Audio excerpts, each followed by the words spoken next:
You're listening to Cyber 94 Podcast. If you want to break into cybersecurity with real-life experience, go to cyber94.com. Chloe, tonight we're diving into a story that reads like a spy thriller, but it's all too real. It's a ghost story for the digital age. Right. A tale of how a single piece of software became a skeleton key for the most secure networks in the United States. We're talking about the 2020 SolarWinds breach. And nightmare is the right word, Ben. This wasn't a smash and grab. No. This was a silent, patient infiltration that went on for at least 9 months. The attackers were ghost in the machine. Yeah. Like watching, waiting, and stealing secrets from the highest levels of the U.S. government. Let's set the scene. SolarWinds is a Texas-based company that makes a network management tool called Orion. It's incredibly popular. Wow. We're talking Fortune 500 companies, military branches, intelligence agencies. They all used Orion to monitor their digital infrastructure. It was a trusted tool. Okay. The kind of thing you install and almost forget about. And that trust was the very thing the attackers weaponized. They didn't break down the front door of the Pentagon or the Treasury Department. Right. They went after the supply chain. Instead of attacking hundreds of targets individually, they attacked one, SolarWinds. The method was diabolically clever. They broke into SolarWinds' own systems, likely through a compromised Microsoft Office 365 account. Once inside, they didn't steal data. No? They did something far more insidious. They waited for SolarWinds to release a new software update for Orion. And right in that moment, as the software was being compiled and packaged, the attackers injected their own malicious code, a tiny hidden backdoor. They Trojan horsed the update itself. So when tens of thousands of customers, including the U.S. government, downloaded what they thought was a routine trusted security patch, they were unknowingly installing a Russian surveillance tool directly into the heart of their networks. The malware was codenamed SUNBURST, and it was a masterpiece of stealth. Once installed, it would lie dormant for 2 full weeks. 2 weeks. To just blend in, doing nothing to arouse suspicion. After that 14-day quiet period, it would phone home to a command and control server, but it did so by mimicking legitimate SolarWinds network traffic. It was designed to be invisible to even sophisticated detection systems, like the government's own Einstein cybersecurity program. And here's the truly chilling part. Out of the 18,000 organizations that installed the tainted update, the attackers didn't go after all of them. They were selective. They activated the backdoor only on high-value targets.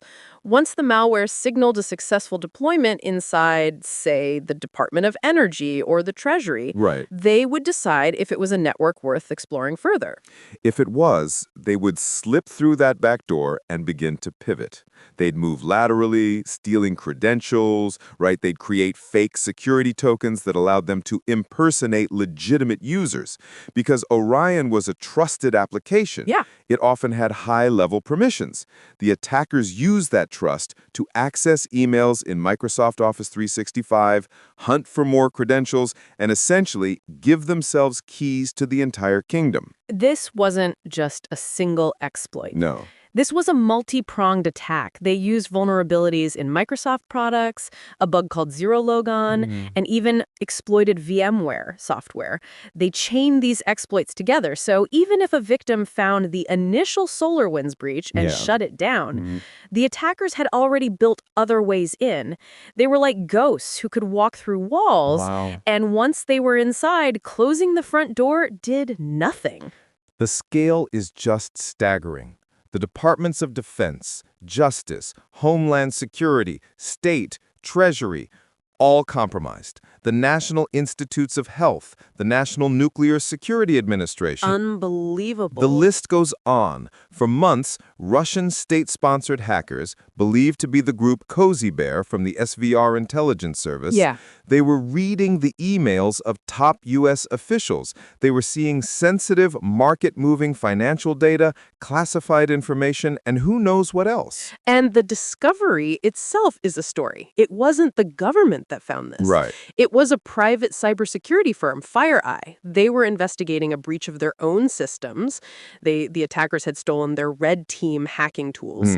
And in the process of that investigation, they unraveled the entire SolarWinds campaign. They were the ones who sounded the alarm in December 2020. The fallout was catastrophic. It wasn't just about the data that was stolen, No. but the trust that was shattered. The CISA, the U.S. Cybersecurity Agency, issued a dire warning. Any network with the compromised software had to assume it was completely owned. The advice wasn't just to patch it. Wow. It was to burn the servers to the ground and rebuild from scratch. Some experts said it could take years to truly evict the attackers. And think about the intelligence loss. The information stolen could be used for years to blackmail officials, to recruit spies, to anticipate geopolitical moves.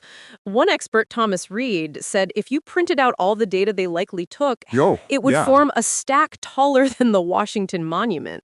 It was the perfect digital espionage operation. Patient, sophisticated, and devastatingly effective. It exploited the very foundation of modern IT, the trust in the software trade supply chain. Every time we click Update on a piece of software, we are placing our faith in the company that made it. The SolarWinds hack showed how that faith can be turned into a weapon. It forced a massive, uncomfortable conversation. Is this espionage? Or is it an act of war? Senator Dick Durbin called it tantamount to a declaration of war. But others argued it was classic, albeit highly advanced, spying. The attackers didn't break anything or shut down power grids. They just watched and listened. And that ambiguity is what makes this kind of cyber conflict so terrifying. It exists in a gray area where the rules are still being written. The attack was a silent, 9-month siege on the U.S. government, and the full extent of the damage may never be known. The ghosts might be gone from the machine for now. But the memory of their presence and the knowledge of how easily they got in will haunt the cybersecurity world for a very, very long time. And that leads us to a question we'd like you to think about. In a world where we rely on countless third-party software vendors, is it even possible to ever be truly secure? Or is the next SolarWinds-style nightmare just a single, trusted software update away?